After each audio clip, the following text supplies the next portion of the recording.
including the bit that you cut short at the end of the last sentence you read, which said you will likely be disfellowshipped for sexually abusing BCL, in other words, another daughter as a child, as well as for being dishonest, seemed to suggest that the branch was telling you that you should now handle the matter that had not previously been handled, in other words, the abuse of BCL. In other words... I'll just read back a little further because I didn't highlight the point, but I felt in that letter the direction was clear. Just give me a moment.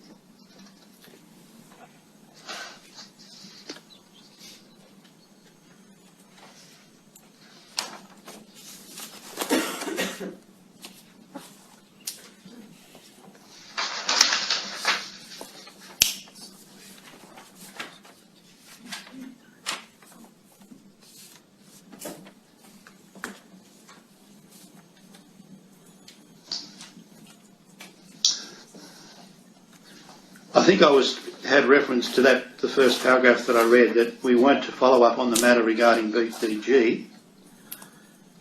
We provide this as background to assist you to be aware of the kind of action that he has exhibited. The second daughter was not involved with Jehovah's Witnesses at the time, and the matter was before the court. So based on that, it wasn't, we were to leave it to when the court took action to make that final decision. So we were more looking at his honesty in this particular instance, and as opposed to dealing with the second allegation. Well, it certainly suggests, Mr. Penshoff, doesn't it, that in the view that your judicial committee took of matters, a charge of dishonesty is more serious and pressing to be investigated and resolved than a charge of sexual abuse of a daughter. No, the two go hand in hand. We were looking at his honesty in regard to the sexual abuse of the daughter. Well, we weren't looking at whether he stole something from the corner shop. We were talking about some serious allegations to which he had already confessed and now was denying. So we were very serious about that matter, but we were leaving the legal side of, or the legal system to establish it legally. We couldn't establish it by talking to his second daughter because she wasn't one of Jehovah's Witnesses at the time. So we had to go by what the legal system would come up with and what the gentleman involved here was prepared to say about it. Well, but the two were inextricably linked. We weren't divorcing one from the other. Well, I have to say that your professed seriousness with regard to how you dealt with the question of the abuse of BCL is not supported by the reasons that you gave. In what way? It put the dishonesty front and centre and not the sexual abuse. But can't you see that the two are the same? It's dishonesty in regard to that. And we left the matter to the legal system to establish it legally.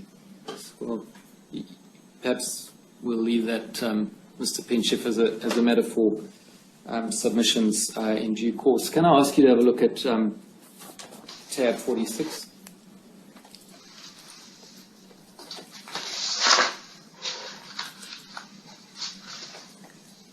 Now, this is a letter that came from the branch in May of 2006 to the Judicial Committee at Logan Home. But on the basis of what you told us earlier, I might understand that you had left Logan Home by that time. Yes, I left in 2005, so I never saw this correspondence. Yes. Now, there's further correspondence with regard to the Camera congregation and then subsequently the Kalamunda congregation, from where BCH was seeking reinstatement. I take it you were not involved in any of that? No, after 2005, that would have been all been handled by the then body of elders in Loganholme. Do you nevertheless know what the ultimate outcome has been? In other words, has BCH been reinstated or not? To my understanding, no.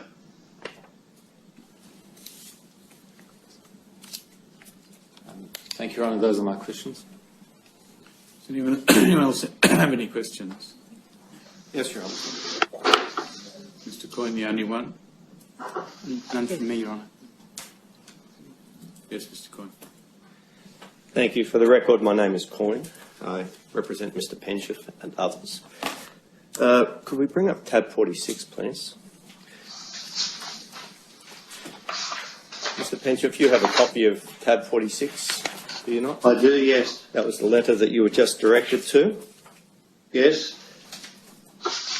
Okay. Your committee disfellowshipped BCH in 2003. Is that right? Yes. So if you look at that letter, if you go to the second last paragraph of the first page, that is what is stated there at the beginning of that paragraph. BCH was disfellowshipped again in 2003. That's correct, yes. Okay. If you then go to the following paragraph, it says, after corresponding with the branch office, the Judicial Committee decided to disfellowship him on the charge of lying.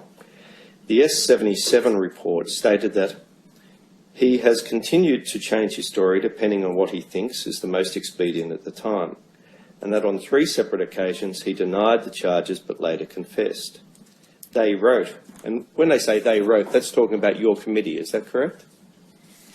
Yeah, that's a quotation from those earlier documents. Yes, and you said he has 3 daughters claiming he molested them, and he continues to deny their claims and lies about it to the Judicial Committee and law courts to his own ends.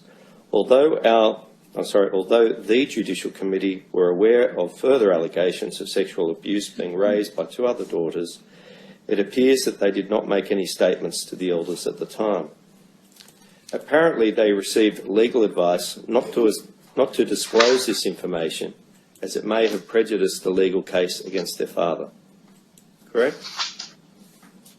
That's what it reads, yes. Is that your understanding? It may have prejudiced the legal case against their father. Correct? That's what it reads, yes. Is that your understanding of the advice received by the committee when you were dealing with this matter? Yes. And at the next paragraph, it says, in summary, it is our understanding that the allegations of sexual abuse made against Mr. BCH have been clearly substantiated. Definitely. Thank you. Nothing further. Yes, thank you, Mr. Pensheth. That concludes your evidence and you're excused. Thank you. Your Honour, the next witness will be Mr. Rodney Spinks.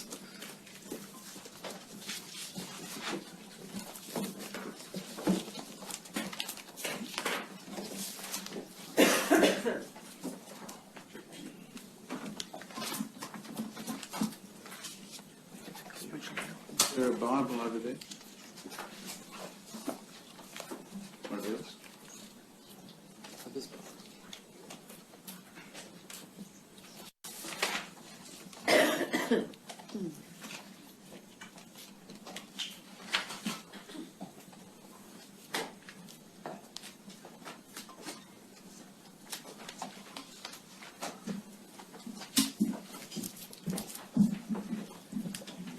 Mr. Spinks, it'll be necessary to have you sworn to tell the truth. I see you have a Bible with you, is that right? Yes. Could you repeat after me, please? I swear by Almighty God I swear by Almighty God that the evidence I shall give in this Royal Commission the evidence I shall give in this Royal Commission shall be the truth, shall be the the truth, whole truth, the whole truth, and nothing but the truth. and nothing but the truth. Yes, thank you. Take a seat. Yes, Mr. Stewart. Your Honour, please listen. Mr. Spinks, would you state your full names, please? Rodney Peter Spinks. And do you have, excuse me, a copy of your statement for the Royal Commission dated 10 July 2015? Yes. Are there any amendments you wish to make to the statement? No. Do you confirm the statement to be true and correct? Yes. I tender the statement, Your Honour. It'll be Exhibit 2919. Mr. Spinks, what is your current occupation? I'm a full-time volunteer minister at the headquarters of Jehovah's Witnesses here in Sydney. And in particular, what position or role do you occupy at those headquarters? In the service department, caring for service desk responsibilities as a senior service desk member. Are you the senior service desk member? We explain it that way so everyone can understand it. I'm the longest serving, consulted by other service desks. I have no different title, but yes, the senior service desk. And that's a full-time responsibility, is it? Correct. And is that an employed position? No. No salary. I'm provided with accommodation, basic necessities, no salary. And is that through being a member, or are you a member of the Worldwide Order of Special Full-Time Servants of Jehovah's Witnesses? Correct. And that's an organisation that provides for people in full-time positions such as yourself, is that right? That's correct. And so do you live at the branch office premises? Yes, my wife and I have a room there. Yes. And is there some sort of stipend attached to that? Around $10 per day, yes, to cover incidental personal hygiene expenses, etc. And as I understand it, you've been at the branch office since 2007, is that right? That's correct. And you've been associated with the Jehovah's Witnesses since 1965? Yes, that's when my parents first became Jehovah's Witnesses. And you were baptised as a member of the Jehovah's Witnesses more than 40 years ago? Yes. So would it be fair to say that membership of the Jehovah's Witnesses has been a defining feature of your whole life? Absolutely. You served as a ministerial servant from the early 1980s, is that right? Yes. And as a congregation elder since 1987? Yes. Now, in your statement, you say you were a member of the Beenleigh East congregation from 1978 to 1990. When were you an elder there at Beenleigh East? I was first appointed as an elder in Beenleigh. And when was that?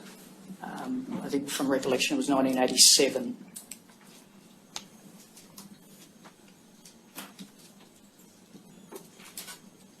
And do you recall when it was in 1990 that you left Beenleigh? Yes. September, October 1990, I moved to North Queensland.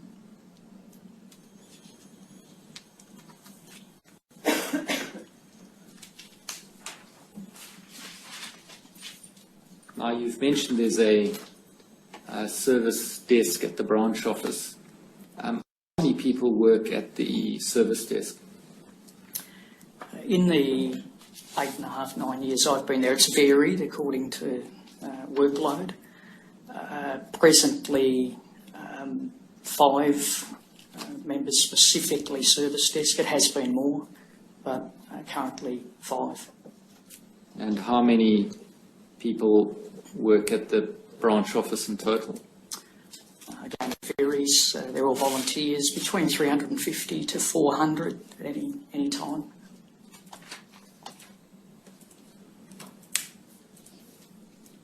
And how many are actually accommodated there? Most of those, we have a few commuters, but the majority of those would be accommodated there.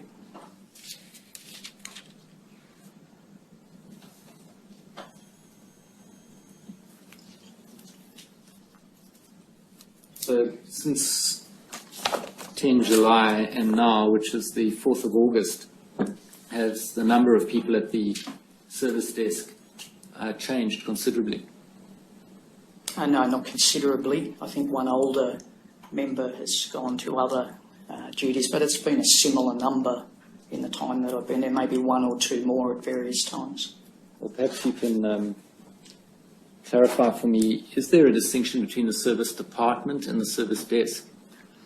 A small distinction. The service department is the entire group that effectively interface with the congregations.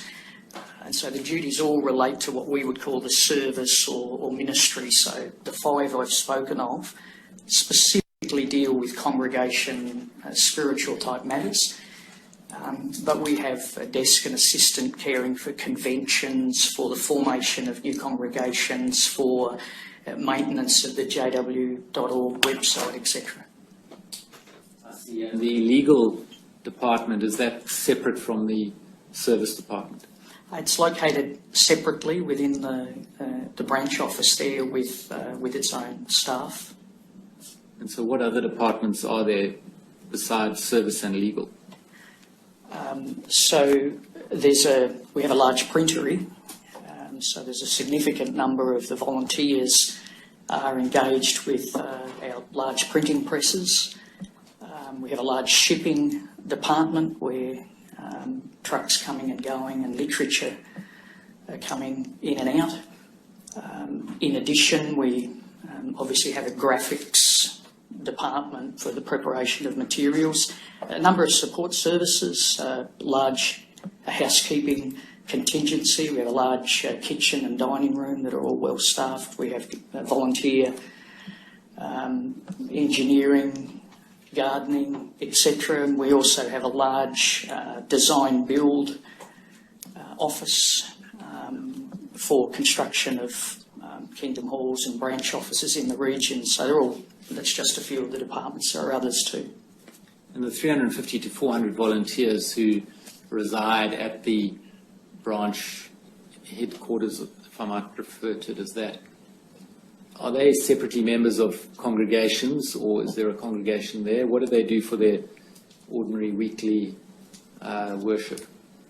Yeah, they're all members of different congregations from Sydney City to Penrith to down to Wollongong, so a few in each congregation within travelling distance.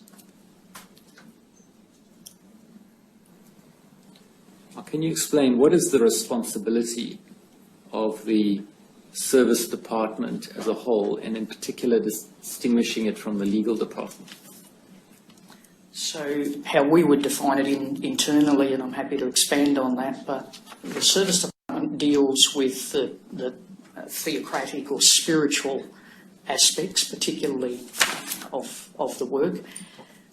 The primary role of the legal department is obviously there are corporations, there are property issues, etc., and also advice in relation to legal matters that the service department might deal with. So there's certainly an integration between the legal department and the service department on some matters. And perhaps you could help me, because in some of the correspondence it's not clear, to me at least, who it's come from, who's generated it. So a number of the documents or correspondence have the initials SD. What are we to understand that to refer to?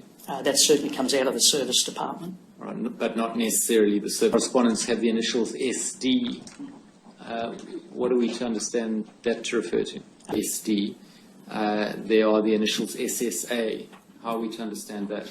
So workflow related. So depending on what workflow an individual's working on, it's all electronic now. The workflow comes in electronically and out electronically. So it's what I would refer to as a workflow assignment method for distributing the work around the department. Well, this particular initial SSA goes back a long time. I imagine long before it was all digitally done or electronically done, but perhaps I'm wrong. Can you just explain that? Because there's SSA, I've seen SSD, SSG, SSB. are those particular individuals given that cipher, or how does it work? It would certainly be a particular individual on a day or a week, perhaps a month. The workflow, for example, that I've generated in the time that I've been there has been with 4 or 5 different desk symbols depending on which particular work. But it's true to say that on a particular day, the department would know who's handling the SSA workflow. So if there was a particular letter on a particular date which said SD:SSA, you'd be able to go back and know who was responsible for that letter? I'd know who did it now, and probably in recent history. It'd be extremely difficult to work out which individual, whether they're still there, and 2, which individual it was that was using that desk symbol at the time, but that would be possible. And then some of the documents have the letters CA on them. What does that represent? I believe it relates to correspondence. It's not what I've commonly seen, but I believe that is a general correspondence desk, meaning when general inquiries come in. Well, would you take a look at tab 26?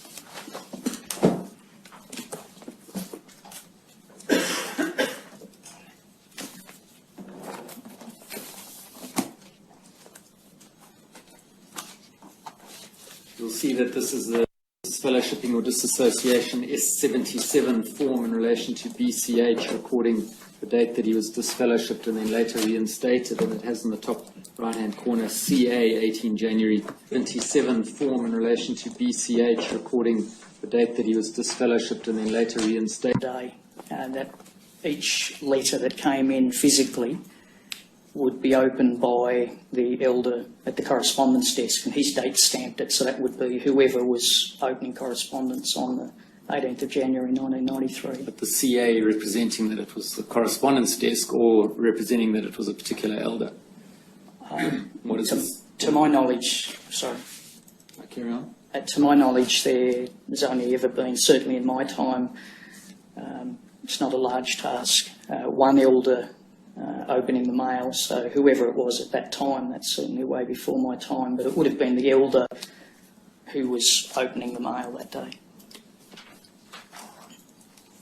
So that's really to be taken as a receipt stamp for when the particular document arrived at, or at least was opened at the branch office?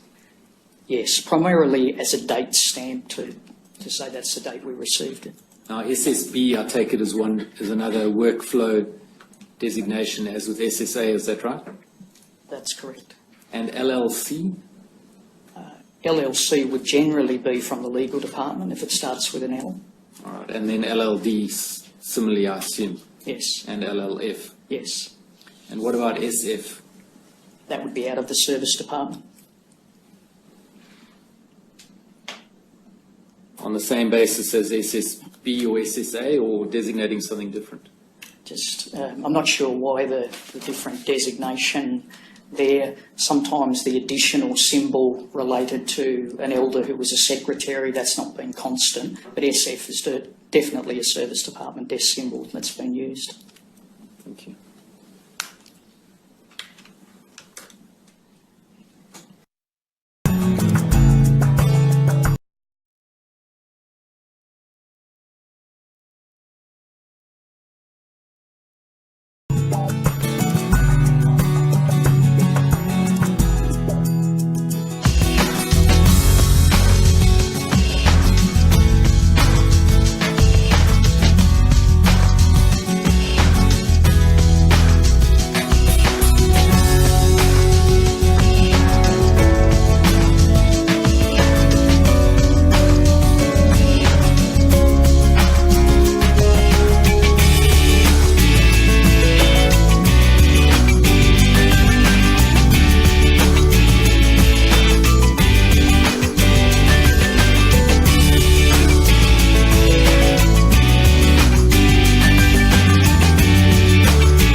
Yeah, Dr. Jason Morrison, theologist again. I just want to say thank you for watching the videos, and I hope you got plenty of self-rediscovery and freedom out of it. If you watched it on YouTube, please share or like, maybe even comment. If you watched it on Facebook, like, comment, share. But most of all, get out and live. This isn't a rehearsal. You've got a one-off life. Don't let your loyalty and your faithfulness blind you to the life that you should be experiencing. Till the next video, thank you for watching, and bye for now.